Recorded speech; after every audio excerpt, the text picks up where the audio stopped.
Well, here we go for the second and final day of the Irish Champions weekend, and what a brilliant meeting this is. There will be excitement, drama, even possibly the odd celebratory drink, perhaps.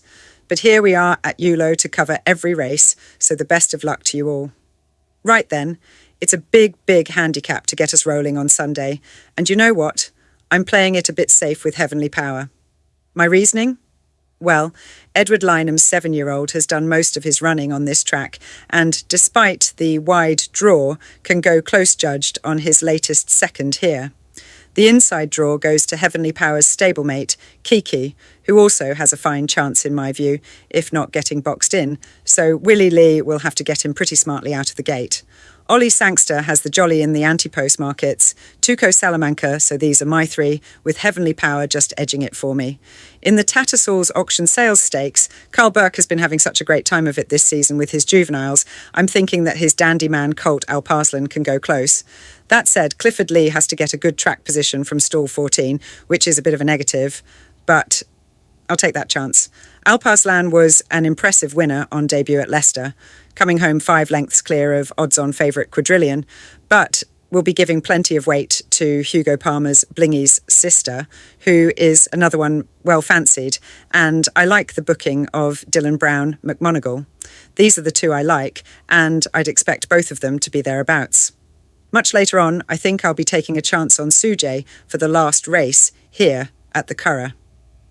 It may be that Dermot Weld's Frankel Gelding saves his best for better ground, so I'll be checking in on the weather, but this trip is fine, and the presence of hot favourite Crown of Oaks, the William Haggis-trained Wooten Bassett Gelding that lines up here on a hat-trick after wins at Ayr and Ascot. But that last win was just 8 days back, so to me that's a pretty quick turnaround.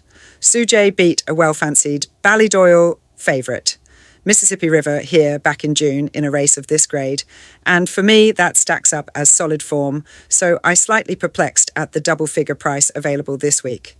Colin Keane gets the leg up, and I think Sujay's going close here to spring one on the jolly.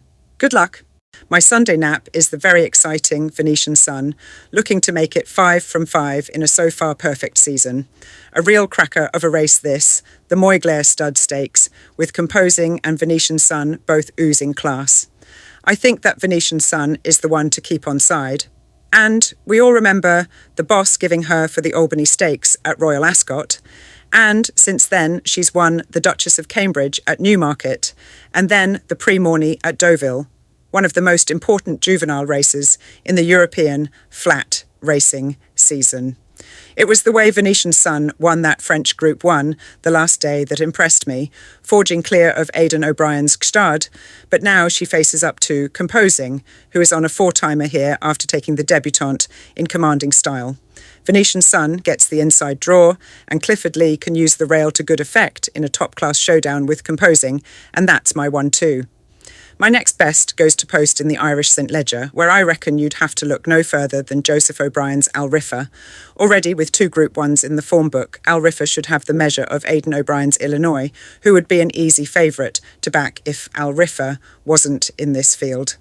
Given that Al Riffa won the Curragh Cup here over this trip back in July, this looks to have been set as a season's target, and although Illinois is classy enough, cheek pieces are added to see if there is any more improvement to be had, and I'm of the opinion that Illinois will just fall short. The unbeaten Amalok just gets better and better, while Carl Burke's Al Karim never seems to run a bad race and completes my shortlist, but it's Al Riffa to take this. Earlier on, the Flying 5 looks a really hot race. I mean, I just can't quite believe the prices on offer for Bucanero Fuerte for this iconic Group 1. I guess that's just because of the presence of Australian raider Asfoora, who comes here on the back of another Group 1 win in the Nunthorpe at York. However, conditions might not quite be ideal for Henry Dwyer's pacey mare, and just looking at Bucanero Fuerte's record here suggests it's going to be a lot closer than the markets suggest. Adrian Murray's Wooten Bassett colt is 4 from 6 here at the Curragh, including when I gave him for the Phoenix Sprint the last day, with this Group 1 being the target from there on. However, it's not just a straight fight between Asfoura and Bucanero Fuerte, because Adrian Murray also sends out Arizona Blaze, who is far better than his run in the Nunthorpe the last day, and could well bounce back to take this. David Egan, I assume, got the choice of the Adrian Murray pair and took Arizona Blaze, but I've got Colin Keane on Bucanero Fuerte, and that's good enough for me. Reverse forecast for Arizona Blaze and Bucanero Fuerte also appeals. For the National Stakes, this one's going to Gstad, who only found Carl Burke's Venetian Sun too good in the Prix Morny the last day. So now this star-spangled banner colt steps up to 7 furlongs, and I think that's the way to go, as this looks, if anything, the easiest of today's Group 1s, though the interesting one is Eve Johnson-Houghton's Zavaretti, the trainer that does so well with her youngsters. Charlie Appleby has a decent record in this race too, so Saba Desert has to be on my list, but conditions may not be ideal come Sunday afternoon, so Aidan O'Brien's second string, Italy, can also make the frame. But Gstad is the one they all have to beat, and that's where I'm sticking my pin. For the Blandford Stakes, there's no doubt in my mind that this is going to Ger Lyon's Red Letter. I gave her for the Snow Fairy, over 9 furlongs here the last day, and I thought she cruised through that with ease, and she looked a very powerful filly in the process, so I've got no hesitation in telling you she's winning this. Paddy Toomey's 1. Look has a superb record here at the Curragh, so has to be given respect under James Doyle, but she's got to give £6 to Red Letter, and I think that could be decisive. Jessica Harrington's Barnavara is likely to set the pace from the front, and that will be just perfect for Red Letter, who's taking this.